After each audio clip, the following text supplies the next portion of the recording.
আমাদের নবী মোহাম্মদ সাল্লাহ সাল্লাম কি আসলে সাংবাদিক? এখন আসুন মহানবী সাল্লাহ সাল্লামের কে সাংবাদিক নামে ডাকা যাবে কি? সাংবাদিক চরিত্রের সাথে মেলানো যাবে কি? যাবে না। অবশ্যই যাবে। তাহলে সংবাদ বহনকারী বলতে আমরা আরেকটা অর্থ পাই, সেটি হলো ডাকপিয়ন বা পোস্টম্যান। কিন্তু মেসেঞ্জার অর্থ তো ডাকপিয়ন। আর উনি তো মেসেঞ্জার। মহানবী সাল্লাহ সাল্লামকে আমরা মেসেঞ্জার, ডাকপিয়ন বা সাংবাদিক এগুলো বলতে পারি। উনি সঠিক বলেছেন।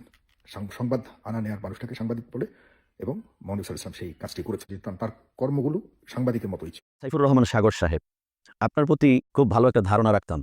যখন আপনি ফেস দ্য পিপলের মধ্যে বিভিন্ন ধরনের নাস্তিকদেরকে নিয়ে টকশো বসাতেন আল্লামা আব্বাসী হুজুরের সঙ্গে, তখন আপনার প্রতি একটা ভালো দিক কাজ করত যে না, আপনি ইসলাম ও মুসলমানের পক্ষে আছেন। আজও তার বিপরীত বিষয়টা আপনার দিকে আমি ইঙ্গিত করব না।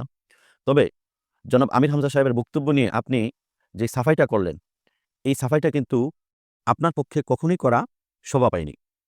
আপনি আমির হামজা সাহেবের ব্যাপারে তোষামত্ত করতে গিয়ে আপনি নিজে আল্লাহ রাসূল সাল্লাল্লাহু আলাইহি সাল্লামের ব্যাপারে এমন শব্দটাই ব্যবহার করলেন যে আপনি আমির হামজা সাহেবের চেয়েও নিকৃষ্টতম শব্দ ব্যবহার করলেন।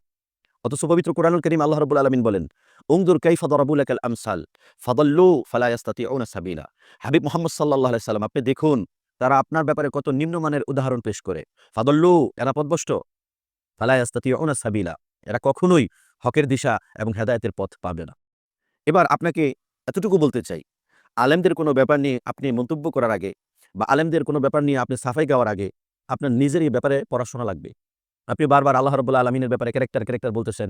আল্লাহ রাব্বুল আলামিন সমস্ত চরিত্র এবং জাত থেকে পবিত্র। এটা আপনি কিভাবে বুঝবেন? এবং আপনি মুহাম্মদ সাল্লাল্লাহু আলাইহি সাল্লামের ব্যাপারে ডাকপিয়ন শব্দ ব্যবহার করছেন। দেখুন, প্রত্যেক সেই শব্দ, যেই শব্দগুলো সাধারণ মানুষ হিসাবে আমাদের সাথে যায়, সেই শব্দগুলো আল্লাহ তার রাসূল সাল্লাল্লাহু আলাইহি সাল্লামের শানে ব্যবহার করা তাদের সম্মানের খেলাফ। এই কথাটা আপনি আলেম হলে সহজে বুঝতে পারতেন।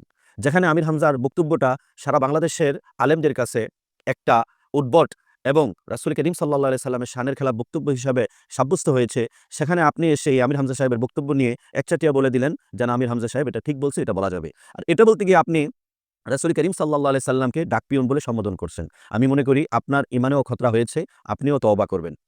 আর অদূর ভবিষ্যতে আলেমদেরকে নিয়ে আপনি কথা বলতে গেলে বা কোনো ইলমি বা কোনো ফিকহি মাসালাগতভাবে আপনি কথা বলতে গেলে নিজে সংবেদনশীল থাকবেন এবং সাবধানতা অবলম্বন করবেন। কারণ এটা কখনোই আপনার কাজ নয়। আপনার ভিতরের ব্যাপারটা কখনোই বুঝতে পারবেন না। আল্লাহ তার রাসূল করিম সাল্লাল্লাহু আলাইহি ওয়াসাল্লামের শানে কোন শব্দমালাগুলো ব্যবহার করা যাবে না।